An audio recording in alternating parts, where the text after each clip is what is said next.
এক রাজা মৎস্য শিকারে যাওয়ার ইচ্ছা করল।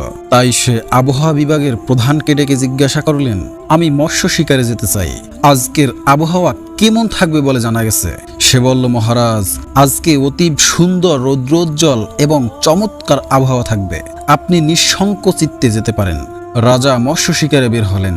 রাজা যখন সাগর পাড়ে গেলেন, সাগর পাড়ে এক জেলে ছাগল চড়াচ্ছিল। সে বলল, মহারাজ, আজকে কেন আপনি সাগরে যাচ্ছেন? একটু পরেই তো ঝুমঝুম বৃষ্টি হবে। রাজা তো খুব রেগে গেলেন। বেটা জেলের বাচ্চা, তুই কি জানিস আবহাওয়ার খবর? আর আমাকে কি মূর্খ পেয়েছিস? আমি খবর জেনে তবেই এসেছি।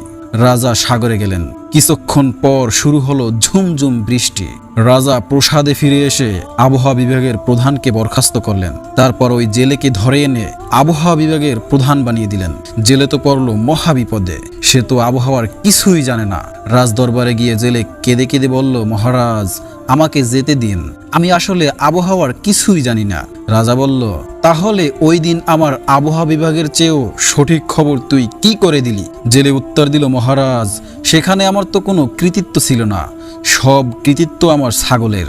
বৃষ্টি আসার আধা ঘন্টা আগ থেকেই ছাগলটা ঘন ঘন মুতে, এর থেকে আমি বুঝতে পারি একটু পরেই বৃষ্টি হবে। তারপর রাজা জেলেকে ছেড়ে দিয়ে তার ছাগলকে ধরে এনে আবহাওয়া বিভাগের প্রধান বানিয়ে দিলেন। সেই থেকেই বড় বড় পদগুলোতে ছাগল নিয়োগ দেওয়ার রীতি চালু হয়েছে।